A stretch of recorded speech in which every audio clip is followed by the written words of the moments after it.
আজ মহাষ্টমীতে রান্নাঘরের বাঙালিয়ানায় নিবেদন ছোলার ডাল।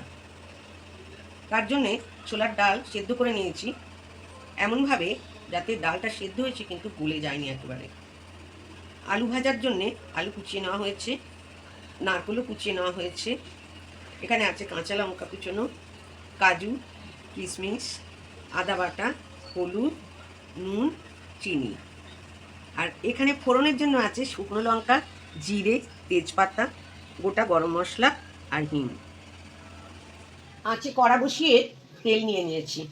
এখন প্রথমেই নারকেলটা ভেজে নেব। এখন ওই তেলেতেই ফোড়ন দিয়ে দেবো।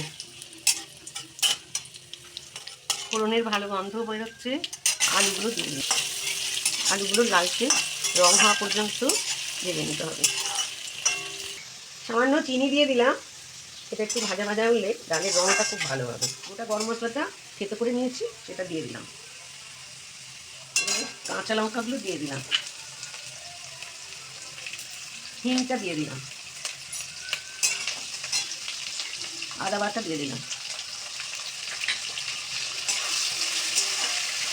হলুদ দিলাম,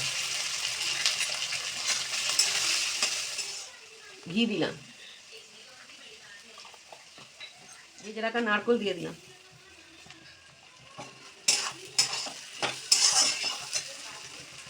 কাজু দিয়ে, কিশমিশ দিয়ে দিলাম, কিশমিশটা ভিজিয়ে রেখেছিলাম, নুনটা দিলাম।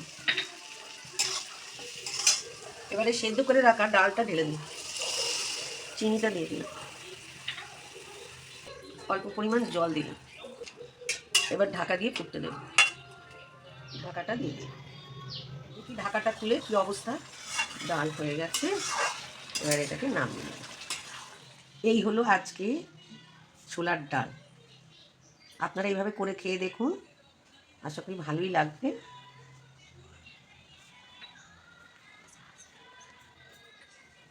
নমস্কার।